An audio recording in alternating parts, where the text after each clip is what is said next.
1.5 साल से ऊपर सरकार को हो गया। ऐसी कौन सी 3 चीजें हैं जिनको आज प्रमुखता से आप याद करना चाहेंगे? क्या पॉलिटिकल वेंडेटा के तहत भूपेश बघेल पर कार्रवाई हो रही है? आपने नक्सलवाद की बात की, आप लोगों ने संकल्प लिया है कि इस तारीख तक हम नक्सलवाद को जड़ से खत्म कर देंगे।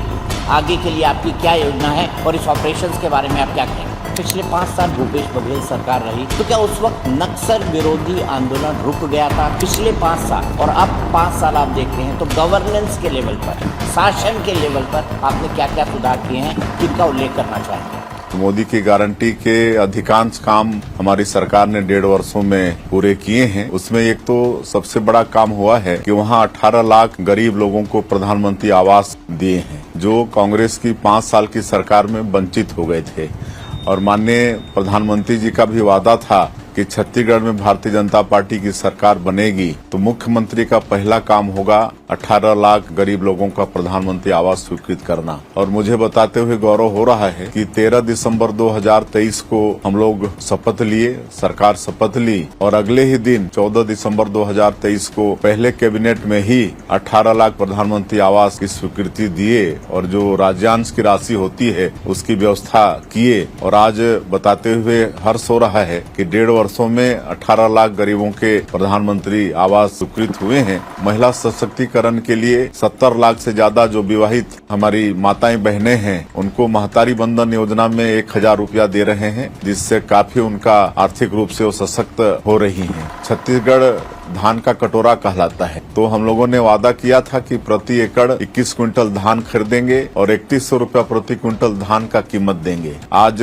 2 सीजन हम लोगों ने धान खरीदा है और 21 क्विंटल के हिसाब से खरीदे हैं और 3100 रुपया में जो अंतर की राशि है उसको धान खरीदी समाप्त होने के 1 सप्ताह के अंदर 24 लाख से ज्यादा किसानों के खाते में भेजने का काम किए हैं। तो 3 बड़े काम 1.5 साल के अंदर में हुए हैं। कंपैरिजन कर रहा हूँ भूपेश बघेल और आपकी सरकार।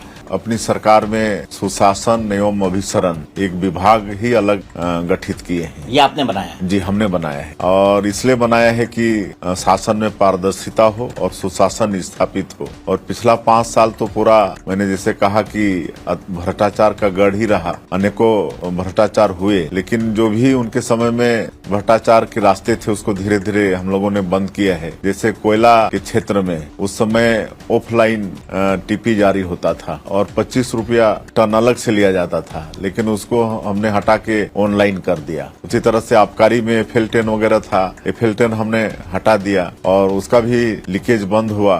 और उनके समय में इतना लीकेज था कि आज हम लोग जस्ट उससे डबल राजस्व, वो लोग 6000 करोड़ राजस्व प्राप्त करते थे तो हम लोग आज 10,000 करोड़ से ज्यादा राजस्व आबकारी में ला रहे हैं। नक्सलवाद के साथ उस समय की सरकार नहीं लड़ी और इतना तक सुनने में आता था कि नक्सली बोलते थे कि हम लोगों की सरकार है। आज जिस तरह के घोटाले हुए हैं, सब घोटाले में उनके लोगों का नाम आ रहा है और उनका लगातार बेल भी नहीं हो रहा है, बेल भी खारिज हो रहा है। तो ये सब पॉलिटिकली कैसे होगा? कोई क्या न्यायालय हम लोगों के बस में है क्या? तो ये तो ऐसा बोलते हैं तो हमको लगता है कि इस स्तर के लोगों को ये बात बिल्कुल करते हैं तो बचकाना, मुख्यमंत्री रहे हैं और इस तरह की बात करते हैं तो ये बिल्कुल बचकानी बातें। देखिए, बहुत अच्छा रिस्पांस जनता का मिल रहा है और लगातार सुरक्षा कैंप खुल रहे हैं। हमारे सैकड़ों गांव, करीब 350 गांव आज वहां पर हमारे सुरक्षा कैंप खुल गए हैं और हम लोग एक नियत नीलाना योजना भी चालू किए हैं। ये गोंडी भाषा में है, इसका हिंदी अनुवाद है आपका सुंदर गांव और आपका सुंदर गांव, आपका अच्छा गांव, योजना का नाम वो दिए हैं। और इसके तहत जहां जहां भी सुरक्षा कैंप खुल रहे हैं वहां पर हम लोग सरकार की जो योजनाएं हैं उसको पहुंचा पाने में सफल हो रहे हैं। तो वहां के लोग नक्सलवाद से मुक्ति चाहते हैं और विकास की मुख्यधारा से जुड़ना चाहते हैं और लगातार हम लोग उस क्षेत्र में संपर्क में हैं। लोग सरकार के कामों से खुश हैं और हम लोग आह्वान भी किए थे शुरू से ही कि आप हिंसा छोड़िए, गोलीबारी की भाषा छोड़िए, आप विकास की मुख्यधारा से जुड़िए, आप लोगों के साथ अच्छा न्याय करेंगे, आप लोगों को अच्छा पुनर्वास देंगे। और अच्छा पुनर्वास नीति हम लोग लाए हैं। वहाँ पर जो आत्मसमर्पण कर रहे हैं उनको स्किलिंग भी करा रहे हैं, उनको रोजगार से जोड़ने का भी काम कर रहे हैं, उनको मुआवजा वगैरह भी उचित दे रहे हैं और जमीन वगैरह भी देने का उनका प्रावधान है शहर में भी और ग्रामीण क्षेत्र में भी।